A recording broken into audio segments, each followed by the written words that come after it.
How to change volume in AudioMass. First of all, open AudioMass and import your audio file by either dragging it into the window or by clicking on File and choosing Load from Computer. Once your audio is loaded, you'll see the waveform displayed clearly on the screen. Next, highlight the section of the audio where you want to change the volume. If you want to adjust the entire track, you can skip the selection and just apply the change directly.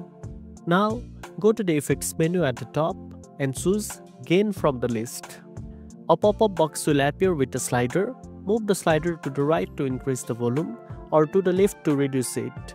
You'll see the volume change in real time by clicking on Preview button, which helps you set the level precisely. Once you have adjusted it to your liking, click Apply Gain to confirm the change. If the result is too loud or too quiet, you can always undo it by pressing Ctrl+Z or selecting Undo from the Edit menu. You can use the playback buttons at the top to preview the volume change and repeat the process if you want to fine-tune different parts of the track. And that's it.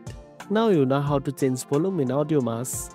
If you found this video helpful, don't forget to like, share and subscribe for more tech tips. Thanks for watching and I'll see you in the next one.